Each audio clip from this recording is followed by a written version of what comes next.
ako sa pintuan. Si Joyce, wala na akong ibibenta! Wala na akong ibibenta! So, sabi ni Bernadette, ay, hindi, wala, okay lang. Nagsalita na yung parang, ay, salamat, sabi ni Joyce. Nagsalita na yung parang, ba't kayo nandito ulit? Bibila akong bagong parang. Bakit? Namatay na yung parang. Yun lang. Namatay na. Ano pa klase? Gusto, okay na. Bitin? Gusto yung malaman kung paano namatay yung parang? Yes. Tsaka paano nagsalita? Hindi niya. Huwag na.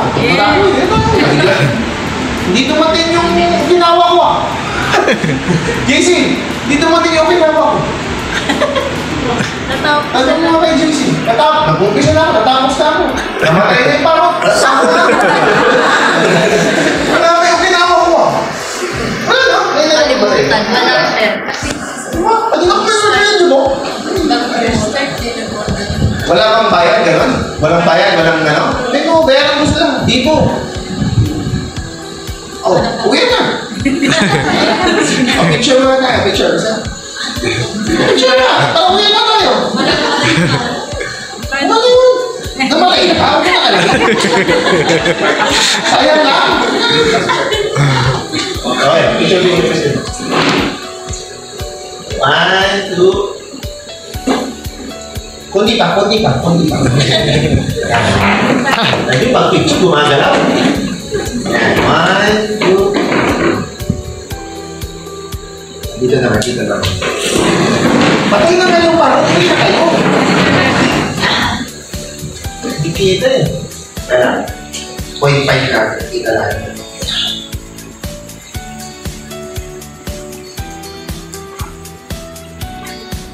Okay, 1, 2.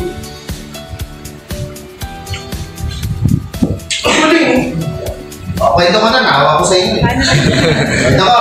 Yes! Gusto mo? Yes. Sure. Parang ayaw mo eh. Teka lang. Ito yung blur.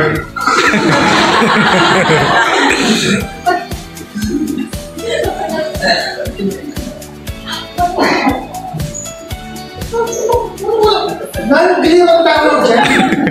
Ang makakali-imagine mo, may salamin lumulusot. Non-glare. Kwento ko na? Yes! Sure. Hindi ka.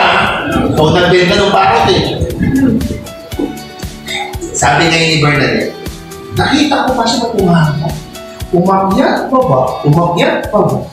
Tumingin sa mirror. Tapos ginawa yung bed. Tapos, tumingin ng diretso. Tapos nagsalita. For the very first time, nagsalita yung parang. Sabi niya, pagkain, walang binibenta.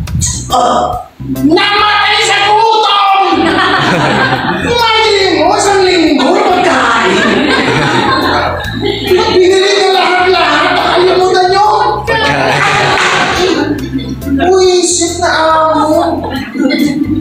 May no? Dami-dami ng binili niya, kalimutan pa, no? Okay.